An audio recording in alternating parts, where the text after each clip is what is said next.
Fourth chapter. Very, very familiar passage. We're going to do Jonah, the fourth chapter. But if y'all don't mind, we're going to kind of go through the whole book of Jonah.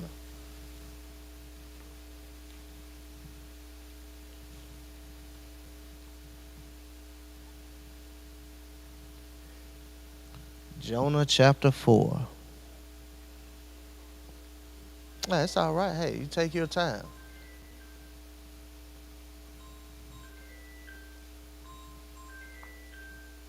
Say hello.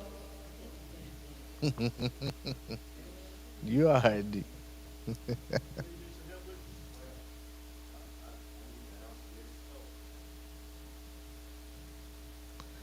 Jonah chapter 4. And for y'all that most of y'all already know this, we're just going to take our time and we're going to do verse by verse.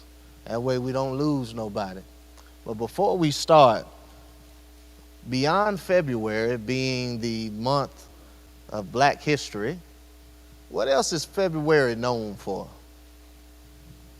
Valentine's Day. And what do we put with Valentine's Day a lot? It's the month of what? It's supposed to be the month of love. Now, for a lot of us, we picture what love is supposed to be, right?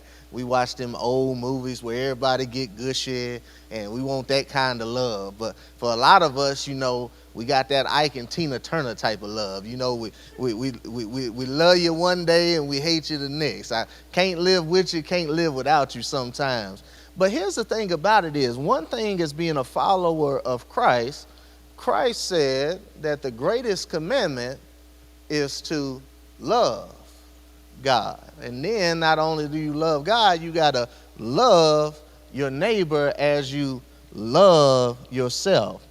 But the thing about February, a lot of times what we start to see in this month, February is a month that is filled with emotions. I see when one thing happens, it bottles up a whole bunch of emotions. Y'all ever notice that when one thing don't go right, it seems like everything don't go right? You start off sad, then what happens? Now you mad, and now you angry. Now you just ready to get it over with. And what we need to learn how to deal with, especially in the church, one thing we've stopped being able to to rectify immediately is emotions. You think about it, a lot of arguments are had because emotions. We get in our feelings. And I think as we dive into Jonah and we look and we see somebody that is dealing with a lot of emotions. And there's a lot of things that we can learn from Jonah if we pay attention. So let's just go by what we know. All right, what do we know that when we say Jonah, what's the first thing comes to your mind, Sister Ethel? Anger, okay. Anybody else? What's the first thing that comes to mind? There you go. A well, right? Let's go back to our children's day, where Jonah was sitting there and here come a big well. What else do we think about with Jonah? You can't go wrong. Thank you.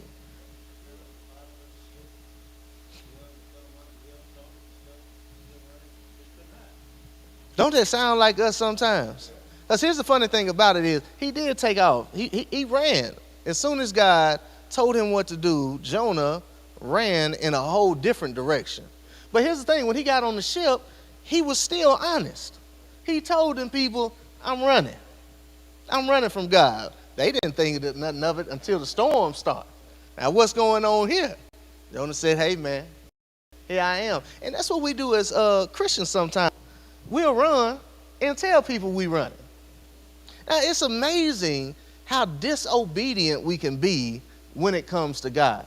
You see, a lot of times when we deal with emotions are secondhand to something else. And that's the problem that we see, and we can't identify it with the church, is we want to deal with the emotional part, but we don't want to get what's at the root. And a lot of times we overlook what's going on with Jonah because we just focus on the things that we see. Now, here's the thing about it is, if we do our history on here, and this is what I like about Jonah, Jonah makes you dig beneath the surface. Because God told him to go to Nineveh to preach the word because there was a lot of evilness going on over there. Jonah we know, took off running. So a lot of us like to look at Jonah and point the finger of scrutiny at Jonah and be like, well, he ran from God. Well, let's go do a little history back check on it. We do know that later on in the Old Testament that the Assyrians took over Israel. So the same people that he was called to was the same people that he was going to war with and was known to be opposed enemies of his people. Now, I don't know about y'all, and I know y'all are saved and sanctified, and maybe y'all don't do it, Sister Ethel, but I don't know too many people that even like to be in the same room with somebody they know don't like them, and you don't like them. Now, if two people have a mutual understanding with one another and they don't like one another, I don't know too many people, Christian, that want to be around that other person. And now this is the same people that God is calling you to go witness to. So before we look at Jonah and be like, well, he ran from God, some of us won't even go to people that we love and share the gospel. We won't even do what God asks us to do around people we comfortable with. So how you going to do it with people you know don't like you and you particularly don't like them? There you go. That's what we say. And the reason it's so evident now, because let's just be honest. A lot of times in Black History Month, we watch the old black movies. And you watch some of them old black movies and it bring up old feelings. Have you walking outside, man? You just ready to look at somebody that looking like that other color. And guess what? Here it is. They ain't did nothing to you. But because of that movie, and here we go. Now, here's the thing. But what if the only reason you went to the store that day is because God wanted you to bump into that person? Amen. But because you caught up in emotion and you led by your feelings, now we can't operate in obedience. Because I'm in my feelings. I'm in my flesh. We do it all the time. Well, I ain't going to tell on the married couples in here. But guess what? I'll tell on myself because my wife ain't here tonight. All right? But here's the thing sometimes. Sometimes when we get on a disagreement, we have to agree to disagree for the moment until both of us calm down, and then we can have a regular conversation. Now, back in the day, we didn't do that.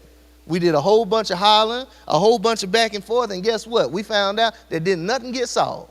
2 days later, we still walking around mad, and guess what? I wasn't doing nothing but hurting myself, Deacon C.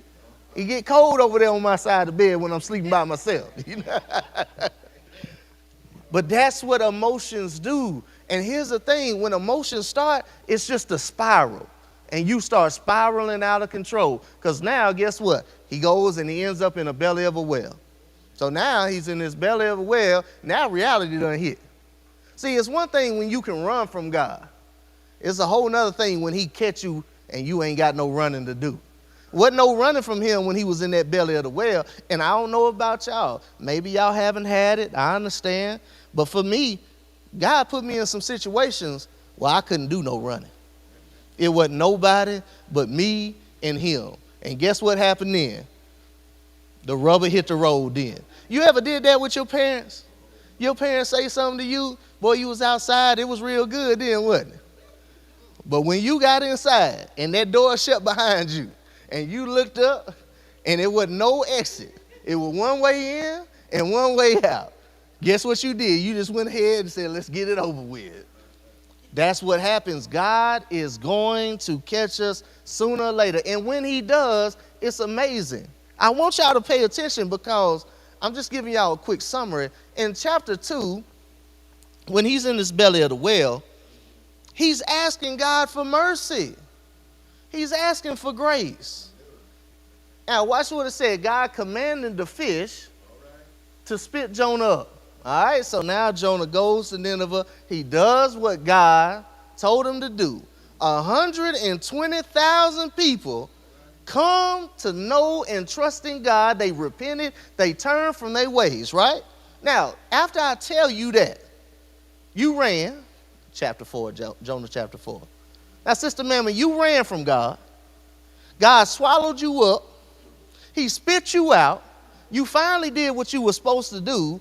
120,000 people repented and turned from their wicked ways. What should be verse 1 in chapter 4? What would you think? Yeah, what would you think? After I told you all of that, what should be the very next part of this book? I was disobedient. I took off running from God. Got on a ship. Right, I got on a ship. They threw me overboard because I was running. I swallowed up. God could have killed me, but he saved me. He spit me back up to do what he called me to do. I went to do it. It worked. 120,000 all came, turned from their wicked ways, repented for God, doing the right thing. What should be the next part of this book? Rejoice and praise. We should be throwing a party right now. But now, let's look at what verse 1 says. Verse 1 said, but it displeased Jonah exceedingly, and he was very angry. Now, something don't sit right with me about that. Now, how in the world 120,000 people come to Christ? Well, at this time, they didn't come to Christ. They repented of their evil ways. They turned from their wickedness. And here they are, and he's mad. He's mad. Well, I got some questions in here. Do we like when everybody do everything? Because sometimes thank you, Sister Ethel, for keeping it real tonight. Because you know what we do? Can I tell y'all something that we do? Sometimes we don't even we can't even enjoy church service depending on who the one that got the microphone. Envious. I'm mad. I'm still mad. Watch this. We'll be mad at the people that we don't like, Christian, and when we get angry so much, I don't even want you to succeed. 120,000 people turn from their wicked ways, and you are angry. Angry. Sometimes I wonder, do we think that we've gotten to a point in life where we get to choose who comes to God? Oh, that's what it seems like, though, Mother. It seems like that. Because if we're invested in somebody, we'll let them run over us 1,000,000 times. But if we don't like somebody for one little thing, we ain't even going to try to help them out. We'll walk by them like they don't exist.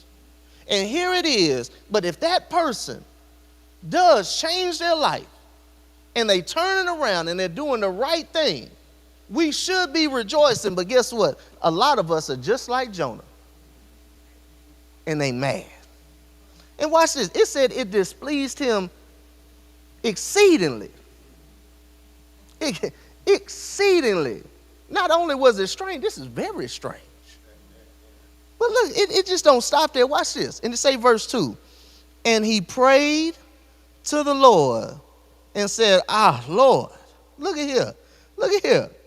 I pray thee, O Lord, was not this what I was saying when I was yet in my country?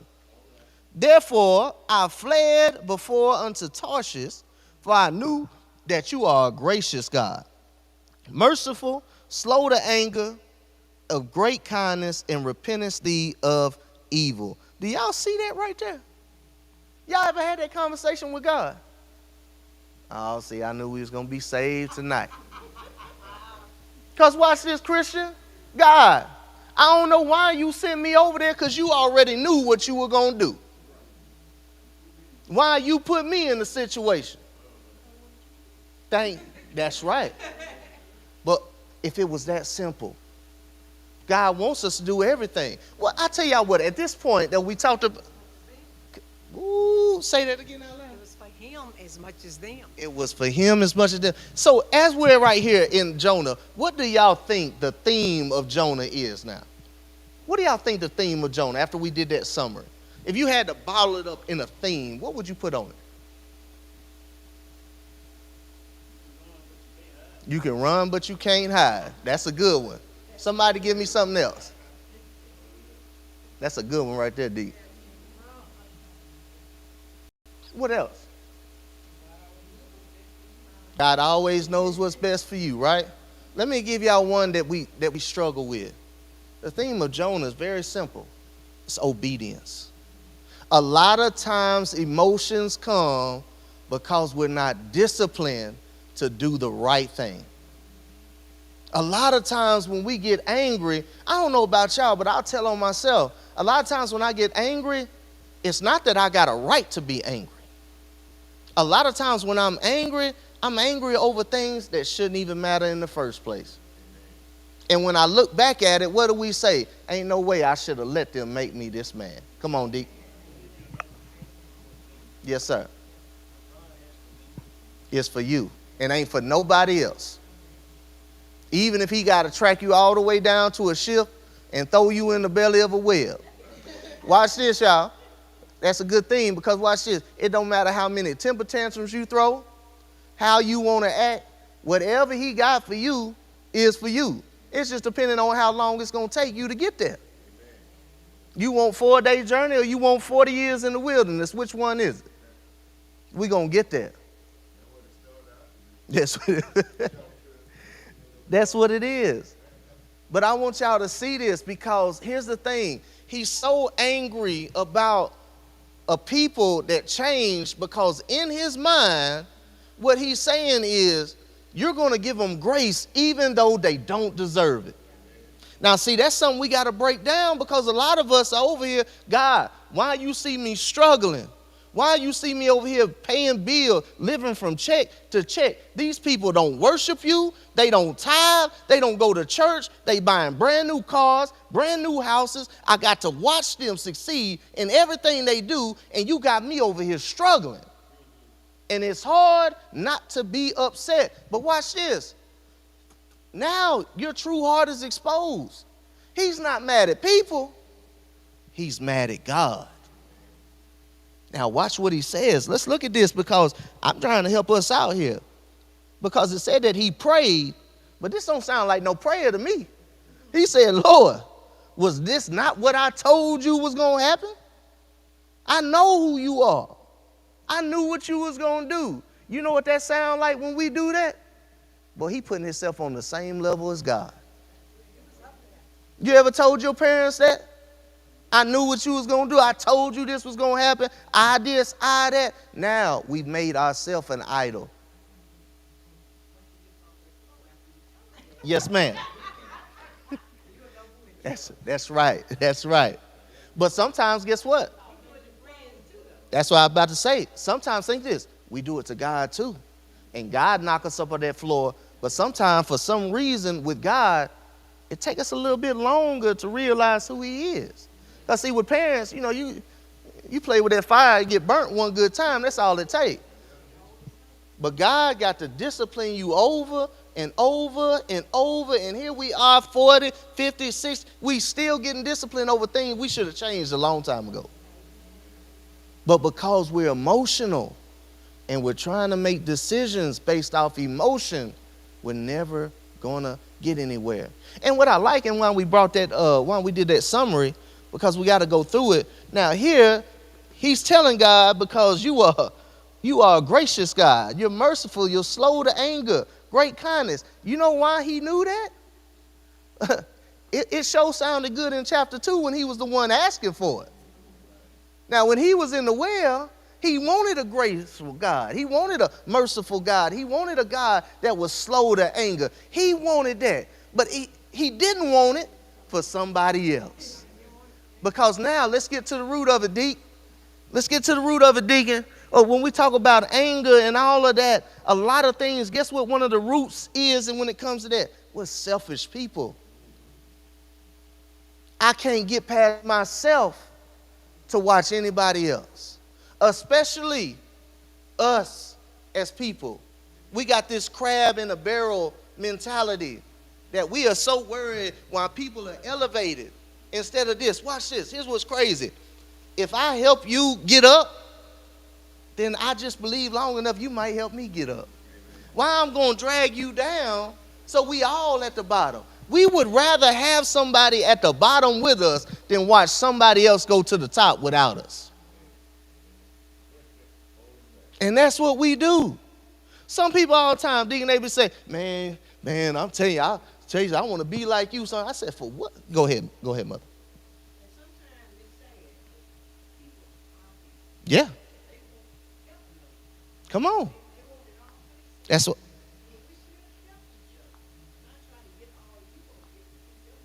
Come on. Self-preservation. That's what we've taught ourselves. I got to survive. And watch this. We don't care who died, as long as we all right. What they say all the time, hey, look, I love my grandmama to death. But guess what? I said, my grandmama, hey, man, everybody getting sick. Don't bring that over my house. Don't bring that over here. You know, she didn't want no part of that. And guess what I find myself still doing to this day? They keep that over there. Keep that over there. But you know what? I mean, we are, and that's just what we've come to. Sometimes in life, we are very selfish. People tell me sometimes, minister, they be like, Mr. Tate, boy, you got, man, I want to be like you. I said, for what? Yeah.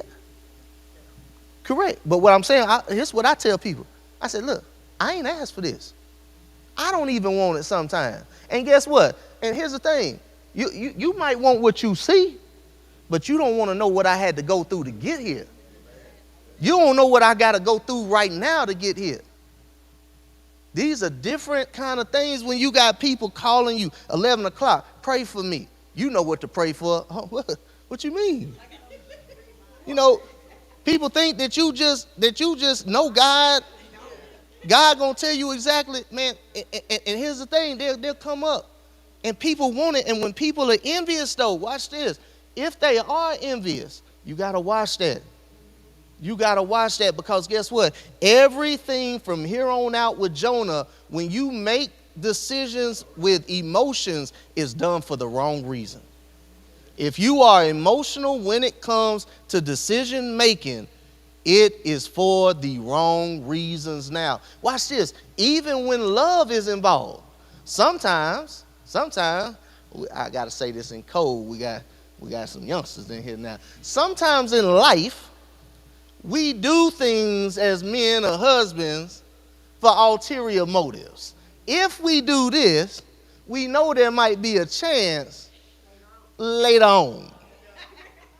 So we're not doing it for the right reasons. We're doing it with the intent that I'm going to give something. But here's the thing. True love is sacrifice. True love is giving, not expecting nothing in return. But a lot of times, guess why we are so emotional in the church? Because I do and I do. Now, watch this now. Now, let's straighten it out. Let's straighten it out. I see Deacon. I know you done served a long time. I know this can get for us. I know where we've been. But watch this. We do, and never get something back. And that is tough sometimes, because you feel like all I do is give, but nobody ever wants to reciprocate. What's the word? Reciprocate. Thank you. Amen, sister. Nobody ever. So it's hard when you feel like all you doing is getting run over all the time, and you got to wonder, well, how you getting all the applause, but I'm the one that had to do all the work. We celebrate people sometimes, and guess what? If you are caught up in emotion, you the only one that's not celebrating, because you still in your feelings wondering, why is that not me? But Jonah thought it was cool for him when he was in the belly of the fish. He wanted that. We in Jonah chapter 4. Now let's go on to here. Watch this now, because you remember we said after this, it's just going to go downhill from here, right? So he's talking to God. Look at verse 3. Therefore now, O Lord, take, I beseech thee, my life from me, for it is better for me to die than to live. Well, any of y'all ever been here before? Oh, hold on. I'm glad that you said that. See, that was a setup question. I'm glad you said that. You said you got to be real angry, right? But watch this, though. Sister Mamie, last time I checked, my Bible tells me that the power of life and death are in the tongue, right? How many times have we said this, though? You might not have said that I want to die, but how much you said, I'm just over it. I give up. Now, imagine if God took us literally sometimes. You just said you was through. It is what it is. That used to be one. Right. But what I'm saying is, in that moment, in that moment, In that moment, what you're saying is what? I've had enough. I've had enough. Now watch this. Here's the crazy thing. When you've had enough, you would think that you would take your hands off of it. But when we say we had enough, why we still got our hands on it? So obviously you ain't had enough because you still want to put your hands on it. Come on, Deke. That's it. Hey, and thank God that he said that. Because if it was for us, I'll tell you something. I tell the students all the time, if I had $1 for every time I said I quit, I'd be rich. Now, that's just vulnerable moments. So you sitting at home sometime and you really asking God, Minister Stars, I know you probably never did this. I'll tell on myself, though, that I sit and question God like, man, is this really what you called me for? You couldn't have called me to this. People looking, you telling me to speak, people looking at their watch, they ready to go home. You got me studying and studying and studying and spending time. They don't want your word. What you need me for? Then somebody will come up here, not here in this shirt, but somebody might come up here with all the flash and the propaganda, people jumping out their seat, people losing all that, and I'll be like, what they preach about? But he sure did close good though. Ain't got no substance. But that's what gets the applause, Christian. If we look like we doing something. So sometimes we might not want to die, but sometimes we give up. And watch this. If you give up on what God has called you to do, you might as well be dead. Once again, remember the theme is obedient. And if we are not walking in the will of the Lord, then that is called disobedience. And if you are disobedient to the Lord, guess what you are? You are standing in opposition of him. What did he tell Joshua? Choose ye on this day whom you will serve. As for me and my house, we're going to serve the Lord. But if you are walking in disobedience, then you serving the devil. Man cannot have two masters. Yes, ma'am. Ooh, that's good. That's good. Because watch this. Here's what's funny. Here's what's funny. And we're actually going to get to it a little bit later, but we'll touch on it now. But here's how you know that you're walking on disobedience. For one, it's going to take a while. It's going to take a while for you to understand that, because remember, we're still operating off emotions. So when a lot of us get angry, what do? People say, you did this, you did that. You be like, dang, I don't even remember that, because you ain't got no thought about what happened. You're so emotional. And then what happens after that? We start making excuses. And now we got to face the facts. So how do we know we're walking in disobedience? When we don't take accountability. When we stop taking accountability for things. When we stop examining reasons and start with us instead of looking at everybody else, why it is the way that it is. When we stop confessing our sins, when we stop doing those things, that's how we know we're walking in disobedience. And utterly towards the end, and we'll get to it at the very end, but there's 3 things that'll really show us what happens. The first thing we see is we're going to quit. The second thing that we see is we isolate ourselves from people. The third thing we see is we become spectators. Not participators, but spectators. Standing back looking. And there you go. Starting a whole bunch of gossip. When you know that you're walking in disobedience, you're not a benefit. You're a negative. You complain all the time. In the church, in your workplace, in your house. Nothing positive comes out your mouth. A bitter person. Because we're still not dealing with what's at the root. If we don't get these emotions when they first come up, emotions start bottling up, and then you start bleeding on innocent people. You ever notice that? That the person that gets your wrath is not the person that actually even did anything to you. They were just the wrong person at the wrong time. They caught you at the right time, and you take it out on them.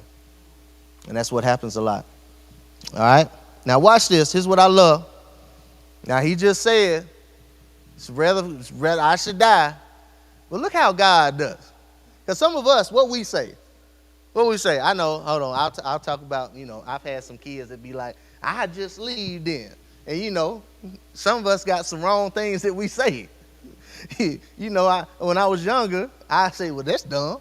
You just dumb for doing something like that. Because, you know, I was mad that they even thought about it. Go ahead, D.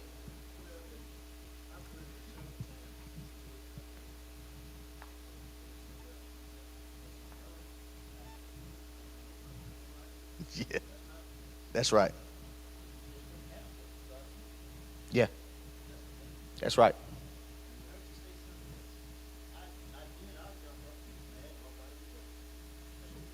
That's right. That's right. No, that's good. And that's accountability. That's accountability. And we've all done it before. We've all done it before. And things, it could be something so small. You singing a song and they don't play the right note sometimes.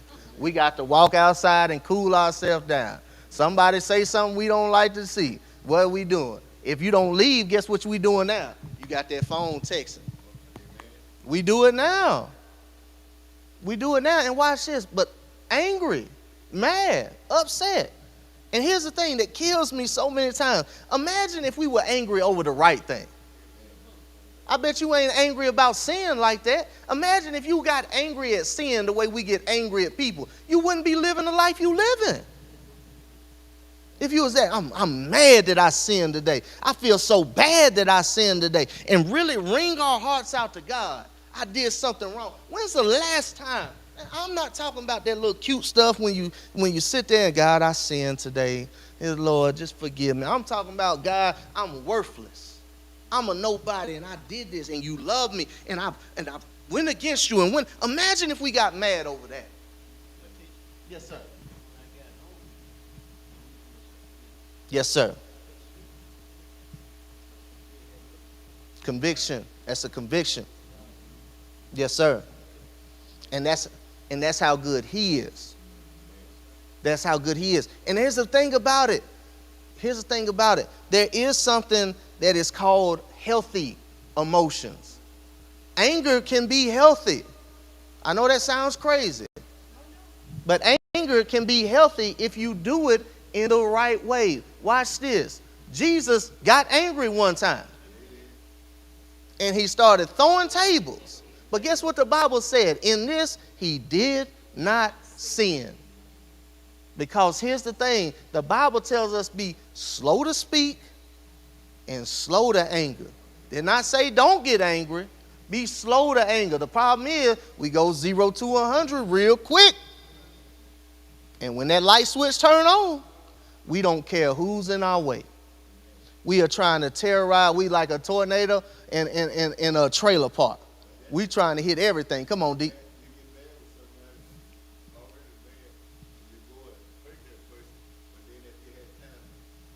Think.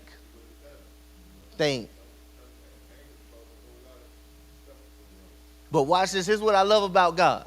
Because even when we can't do it, look what he says. This is him in verse 4. Then said the Lord, doest thou well to be angry? You ever just had somebody when you were real mad ask you a question and you just forgot about everything? Because you wondering what type of question was that for you to ask me?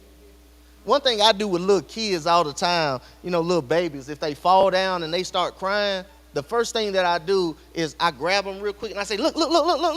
And they'll look over there and they'll stop crying. I say, see, you done stop crying. Because you know what I did? I took their eyesight off the pain and looked at something else. And a lot of reasons why we can't get, when you talk about disobedience, Sister Mamie, because we still stuck on the problem. I'm not looking at the Savior. I'm still stuck. And as long as I'm thinking about that problem, as long as I'm around that problem, as long as I'm dwelling on that problem, I'm never going to get better. But God, this is one thing about God. God's been doing it from the very beginning. What he asked Adam and Eve? Where are you? Adam, where are you? He knew where they were, but he wanted to know. What did he ask?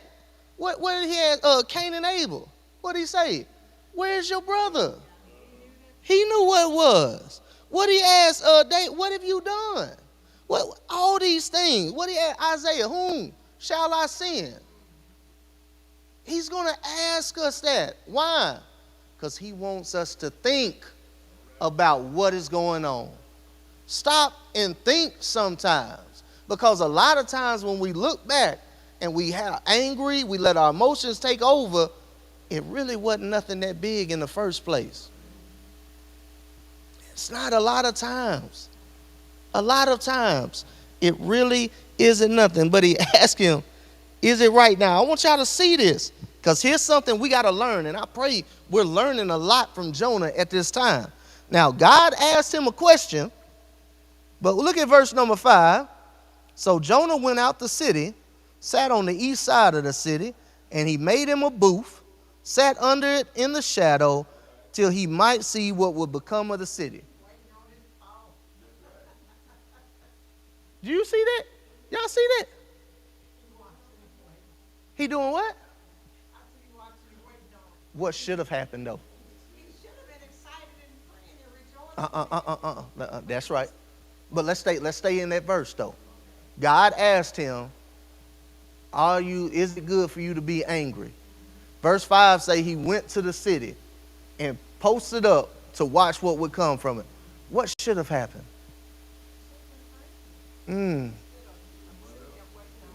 He should have accepted accountability. That shows how mad he was that God is speaking for him and he didn't even talk back. And watch this. What do we do sometimes? Now here's what's funny to me, Deacon C. We hear it all the time. Boy, in the church house, you got somebody on your job that has pissed you off from the first day you started working there. You done been at that job for 15 years. And they've been on that job making you mad for 15 years. But you go get that check. Somebody in the church do one thing to you. You chuck up the deuces like Christian just did. And you say, I'm out. And guess what? People ain't seen you in church for a whole nother year. And guess what you say? Oh, well, I'm trying to work on myself. Get myself together. Now you church hurt. And what are we doing here? We do it all the time. Why? Because we're not dealing with the problem. We're not dealing with the issue. We are letting our emotions control us. I don't know if y'all seen that movie Inside Out. Inside Out's a great movie if you haven't seen it. It's a movie about emotions. And the thing is, emotions shouldn't control you. You should be in control of your emotions. But a lot of times, not only do emotions control us, our emotions are who we are. Y'all know some people that are just angry people. Y'all know some people that are just bitter people. Their identity is not by their name. Their identity is in their emotion. If you don't deal with it, you can even get to the point where you don't even talk to God. You can hear God plain Jane, but because you so mad, you don't even acknowledge him. Because why? He's got his mind made up. I'm finna, watch this now. God, I'm finna show you. I'm finna show you. You thought you knew everything, huh? I'm gonna show you. I'm gonna prove you wrong. Now watch what we doing. We trying to prove God wrong. But we were in a real tough hole now, ain't we? Now you think you God now, right? Again. Now watch this now. Here's what I love about it. So he's sitting over there. Now you said it, Sister Man, what's he sitting over here for?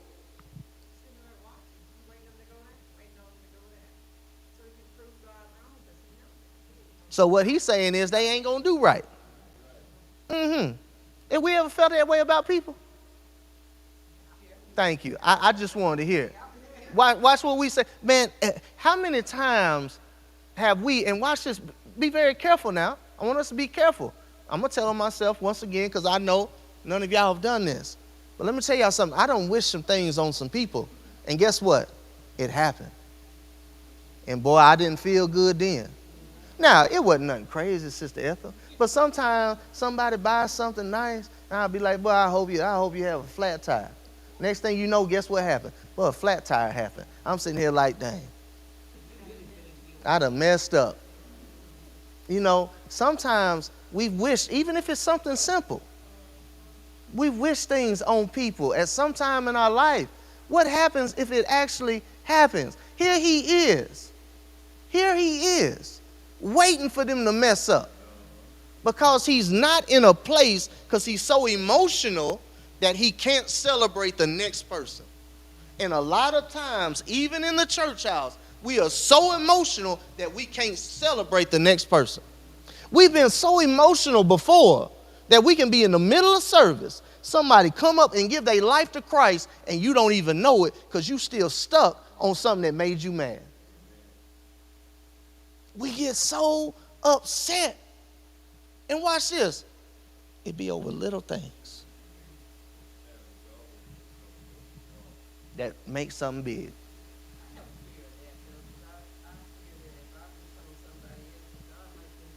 Yeah, karma. That's a fact. And that can happen. And you can see that sometimes. But once again, we're talking about emotions. We're not thinking when it's emotions. Look what he's done. God spoke to him, and he's so bottled up, he didn't even talk back. If you ain't talking back to your own creator, you know you're not going to talk to people. And so he's so dead set that he's going to watch it because he knows what's going to happen. But watch this. Look at verse 6. I love how God just starts to operate. It said, and the Lord God prepared a guard and made it to come up over Jonah, that it might be a shadow over his head, to deliver him from his grief. So Jonah, watch this now, was exceedingly glad of the guard. Now we're going to go right through verse 7.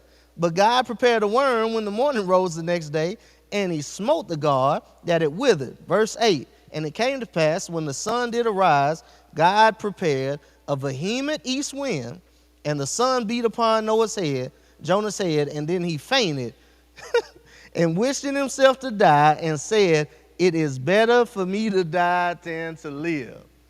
Boy, I love how God operates. Now, here you are. You didn't want to talk to me. So you ever notice that with your children sometimes? They don't want to talk, so guess what you say? All right, now I'm going to show you. I ain't going to say nothing. I'm just going to show you. And so what God did is Jonah done built this thing. Now notice when he built it to sit down, he still wasn't happy. But God built a guard that covered him up, and now he's exceedingly glad. He is so bottled up in emotion because he's so selfish that he's only worried about what he wants. I want to be happy. I want this city to fall down. I want this. I want that. Now I'm happy. But what I like about it is God showed him, I control everything. I control everything because what you see, God prepared it. God made the worm. God sent the wind. God did this.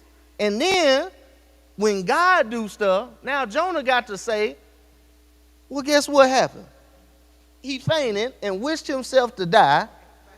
It is better for me to die than to live. Here's what's crazy. He was so mad that if we really look at it in those days, guess what he did to that plant? He made that plant an idol. It wasn't God that made him happy.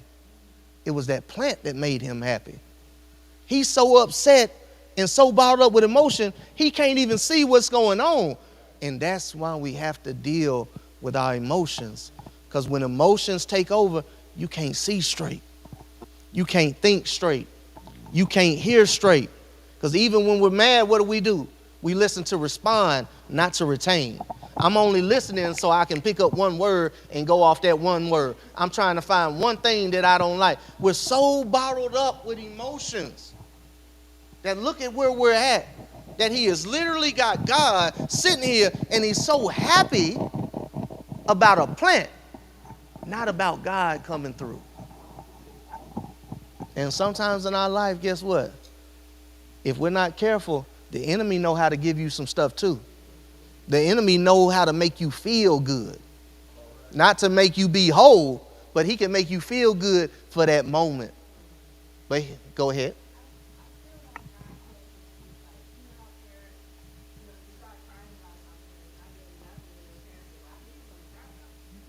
That's right.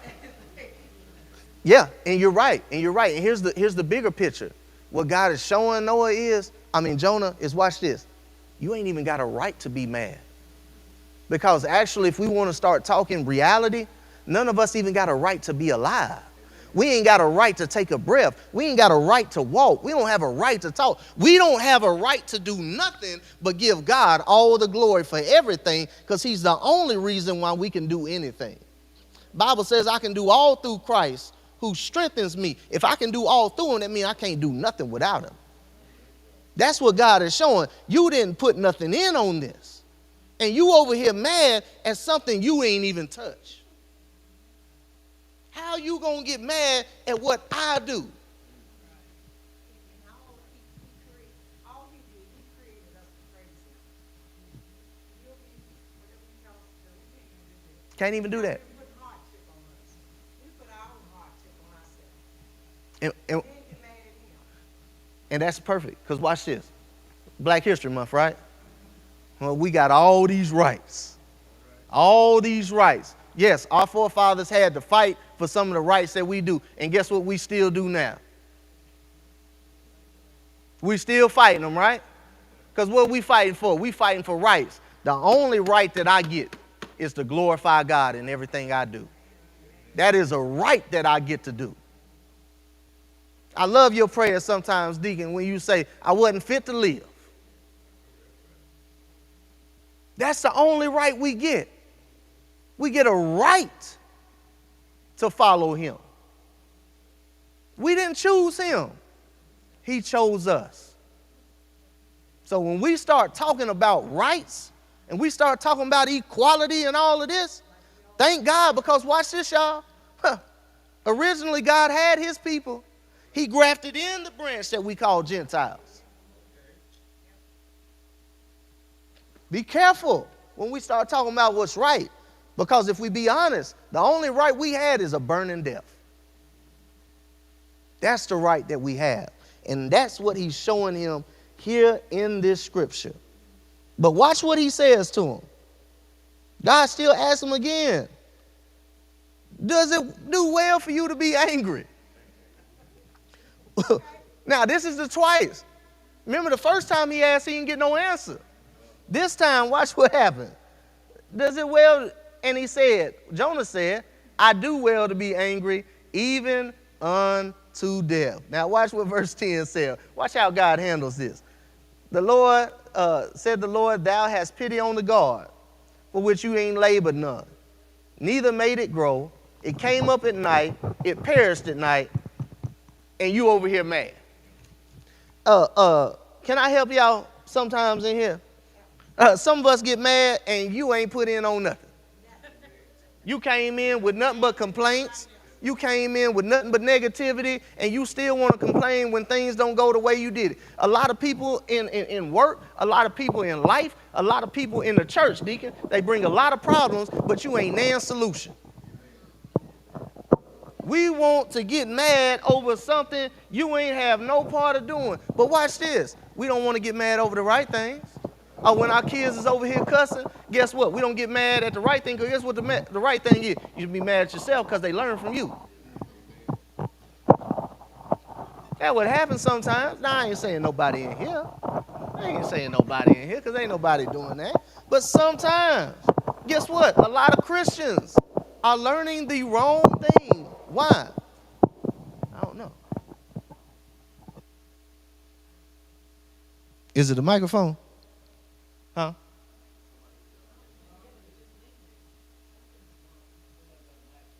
Okay.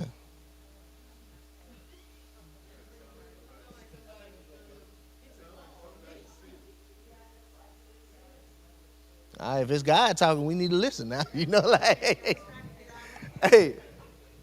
But here's the thing, and if we be honest, a lot of us are the only Bible that some people are ever going to read. So a lot of times, if we don't look around and we wonder why the church is the way that it is, probably because everybody looking at you. They can only act like what they see.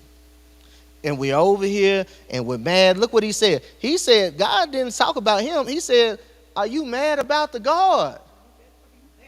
You mad about something that I made for you. I brought it down. I took it. I determined when I was going to do it, how I was going to do it. And watch this now. Once again, he said, even unto death. But what I like about in the chapter, when he spit when the fish, it said that the Lord commanded. So here's what's crazy. The winds obey him. The waves obey him. The fish obey him. But the only person that walks in disobedience is us.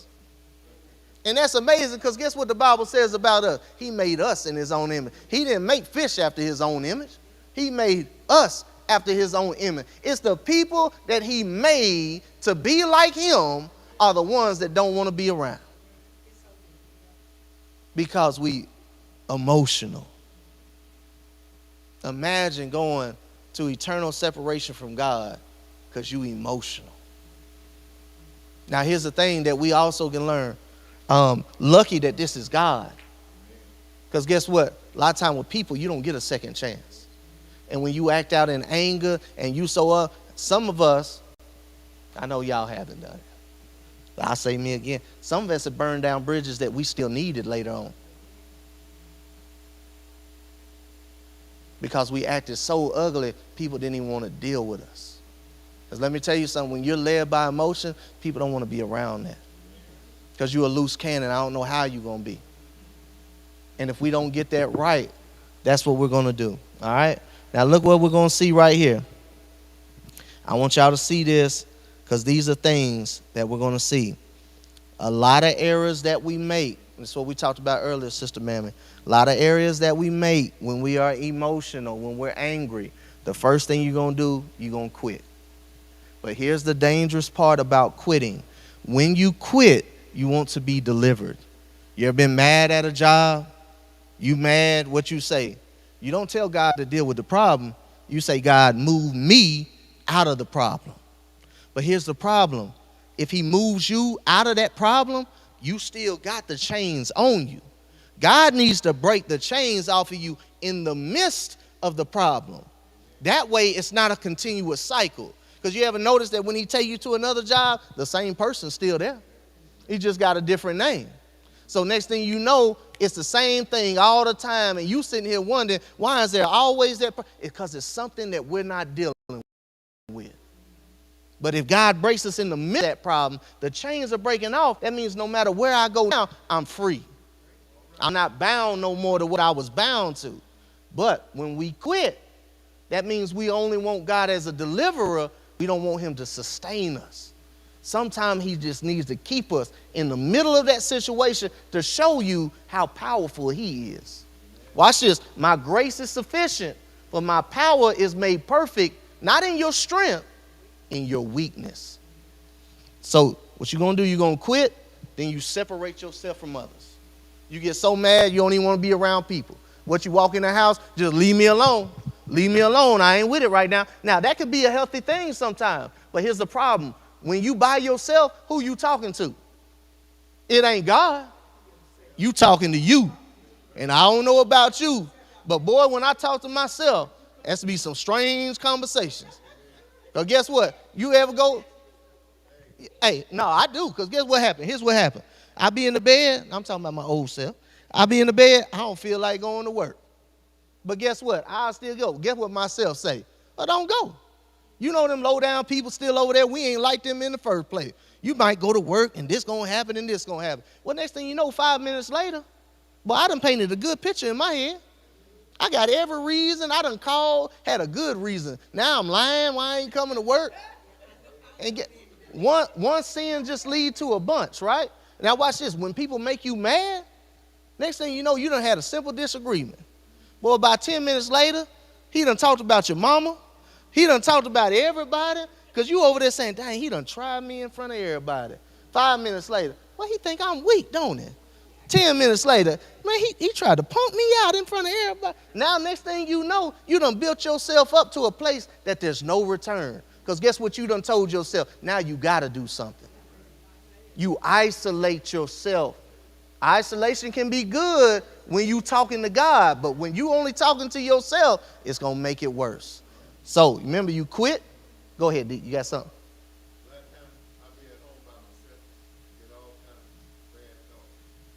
Yeah.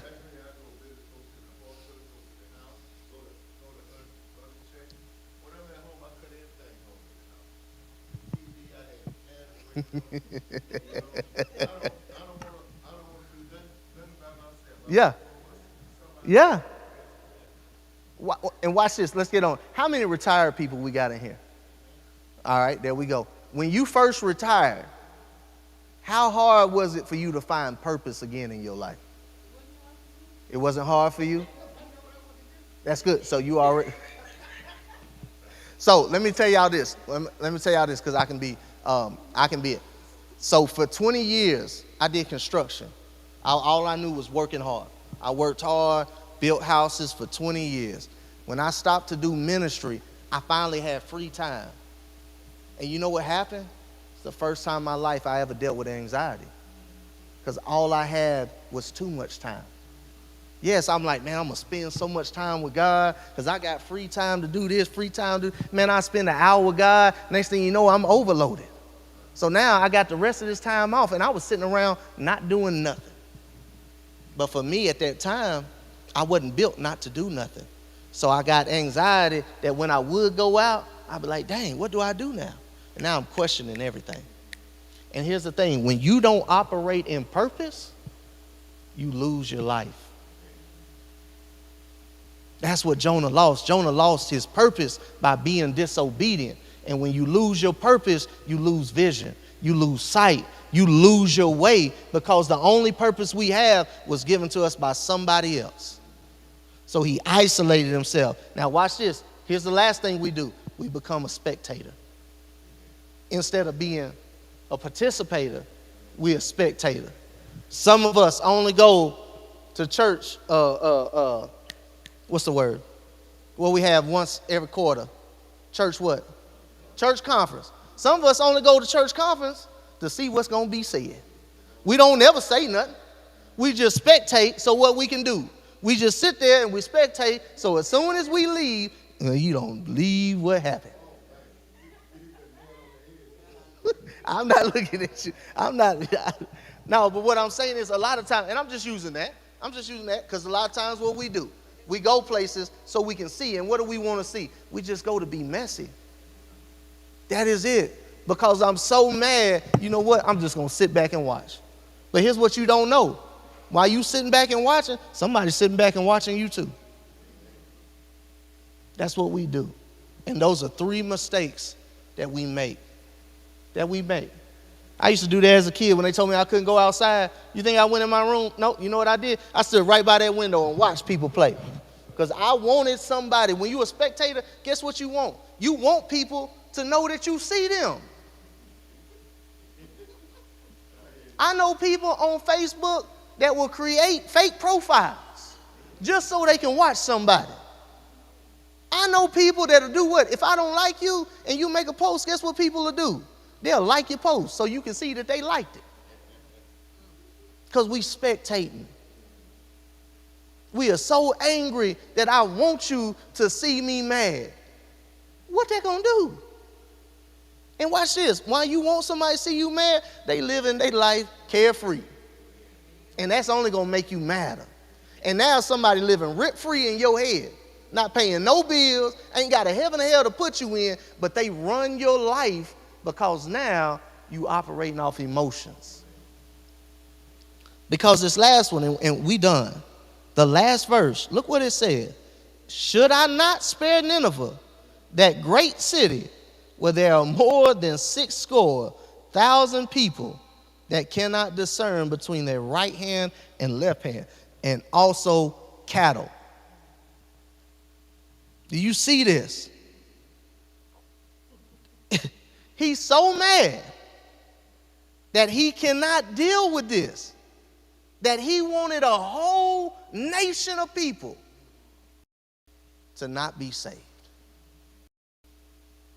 Because guess what? When we operate anger, anybody can get it, and they mama too. We don't want just one person. We want everybody. Where I'm from in the city, you know what they used to say, Deacon? Cheerleaders get hit too. That means if you got some homeboys on your side and they rah-rahing, we gonna fight them too. Everybody can get it, because guess what? When you upset, you don't see people. You just see problems. That's it. We emotions. So that's why when we get mad in the church, we look at everybody as the same, because you're still looking at everybody as if they're the problem. But yes, sir. So you got to remember, these are not God's people. Nineveh were Assyrians. So they don't even have, they're not raised up around the Torah at that time. They don't have the law of Moses to go by. They don't have God being their king as if he was the Israelites. So Jonah's sitting here and he's so mad at people that God is saving people that aren't even his. And guess what we do? We get mad at people too. We get mad because we don't want people, somebody that's out there living a life full of hell that ain't got no Holy Spirit in them. See, that's the thing. We get so mad at people, we don't look at the problem. The problem is we don't wrestle with flesh and blood, but we wrestle with principalities. We want to deal with the person. We don't want to deal with the spirit that's controlling that person. And so when you got somebody and we sitting here like, they ain't never going to get it right. They ain't never going to get, and you ain't going to help them neither. Because guess what? The only way that they can get right is by the one who sent him. We all need the Lord. Come on, sister.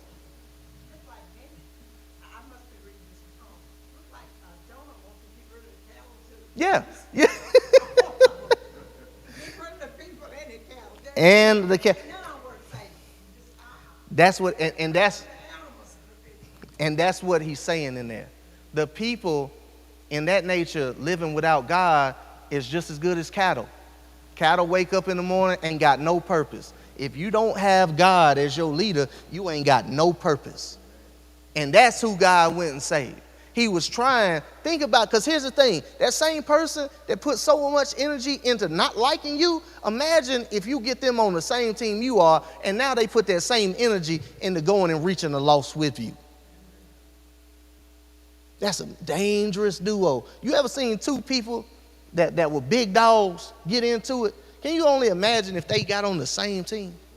Boy, a lot of people fall in line there. When I think about gang cultures and, you got all the Bloods and the Crips and all that, and you got all these big figures, can you imagine if they would have ever said, we're going to put this down and we're going to get together? Now you got unity everywhere. Yes, sir.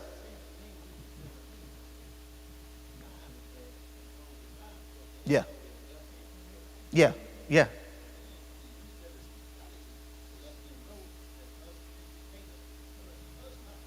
That is correct.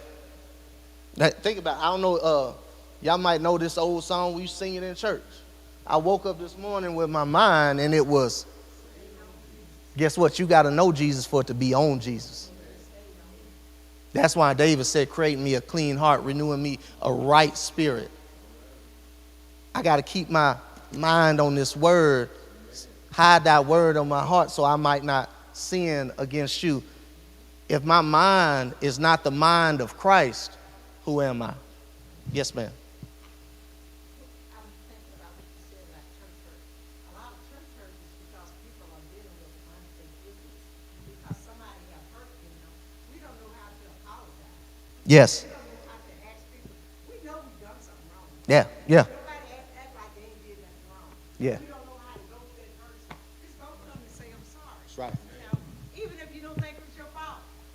But to create unity and get that bridge that's to come between you, just go to them and say, I'm sorry, I must have said something that hurt you, would you forgive me?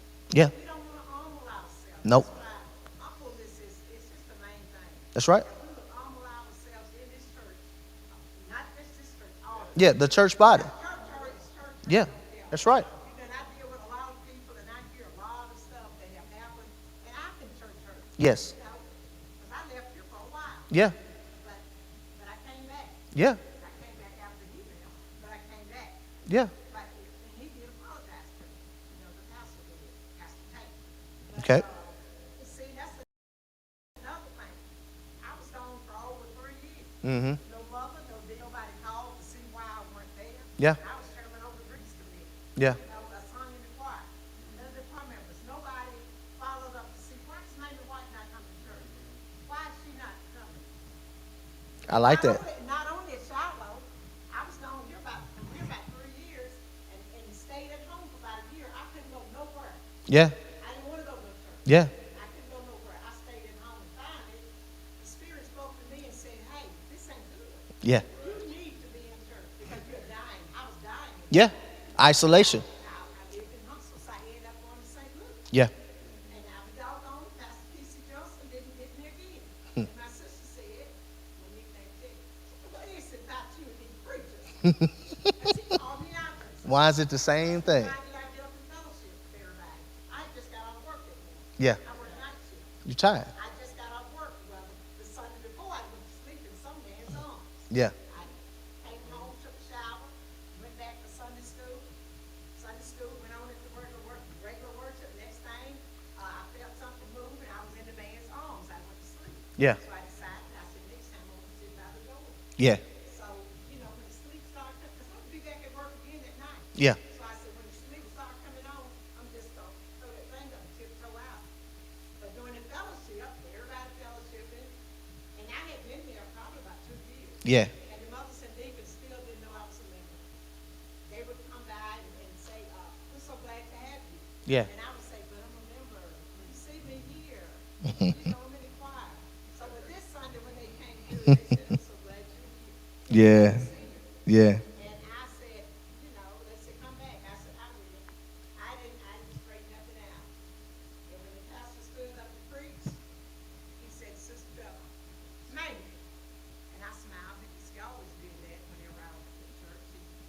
He said, I'm sure your daughter is good. My mom I was having to take care of my mom. He said, you didn't have to work today. Your daughter's good. Your mom must be good. We're so glad to see you. So I was just smiling. Yeah. Because, he always It made you glad then. he always acknowledged that I was there. But this Sunday, he said, Sister Mamie, and I'm smiling. And he said, don't you ever sit down in the fellowship because you're a member here. And the smile's still on my face. And once he got ready to preach, That finger came up. yeah, I went out that door and I didn't go back. Yeah. Didn't go back. Yeah. So, but he apologized too. Yeah. Sometimes, you could not, a whole year of my life was at the house. Yeah. Because nobody, we don't follow up. That's right. We need to look around and see people that's not here, that's been coming. Talk to them, ask them, go to them. You okay? Everything Yeah. all right? Everything I can do for you? I missed you last Sunday. I missed you a month ago. I missed you. You know, because church hurt is real. It is. It is. And there's so many lessons in there, what you just said. Because once again, once them emotions start, now everything's offensive. When I'm in my feelings, now I got that spirit of offense on me that if anybody says something, I'm taking it all the way. I'm really offended right there because we're hurt.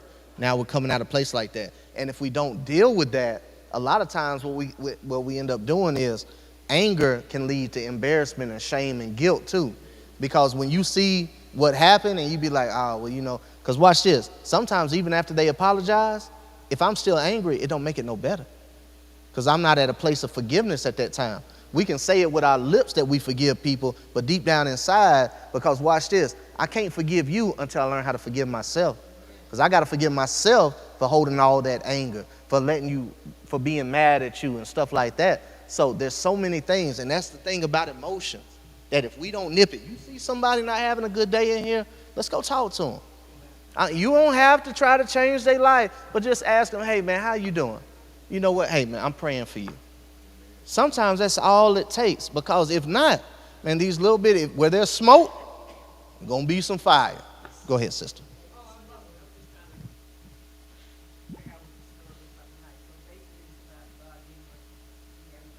That's correct. That could be. Yes, that's correct. Because look, how many times could he have got rid of Jonah? Jonah asked for death, and he still spared him. Thank you. Thank you. And so another thing that you can add to that is God is sovereign. Nothing can happen without God. Think about it. Even in Job, the devil had to ask permission to even come at Job. So God, whether you know him, whether you feel him, whether you see him, whether you hear him, he is operating everything in that background. Yes, that's good. That's good. That's real good. And so I pray whatever you needed to get out of it, everybody, get something out of it. I just know that the church house has become a place of emotions, and we're not dealing with them in a healthy way. All over we see things that we should not be worried about. I see everybody posting about the White House. This ain't the first time somebody's been in the White House that you might not like. And guess what? If we live a little bit longer, it ain't gonna be the last. I see people posting how things ain't going right. This ain't the first time things ain't went right. Most of the time, what's one of the jokes we say about us as black people? Well, if we had everything that worked all the way right, we wouldn't be who we are, huh? Car can't just be all the way right. Something got to be wrong with it somewhere. That's just how it is sometimes. Everything ain't going to be right. But guess what we know as believers? We got a hope that other people don't have. Because as long as Jesus Christ sits on the right hand of God, it don't matter who say what, who do what. Because one of these old days, no matter what I got to go through for this short period of time while I'm down here, it ain't going to weigh up to that external weight of glory that weighs on me. The grass starts to get greener on the other side sooner or later. And that's what we got. And we got King Jesus, Romans 8:28. And we know that all things will work together for our good, for them who love the Lord, who are the called according to his purpose. That's it. So I pray we got something today and we learned something from a great character, that before we point at Jonah, let us start looking at ourselves.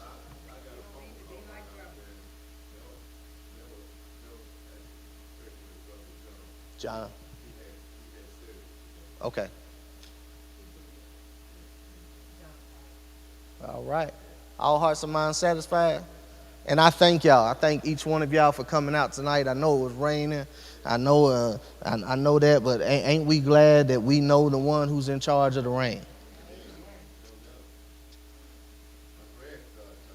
Yeah, already. They say grass get green, people get mean. People be nice when it's cold outside.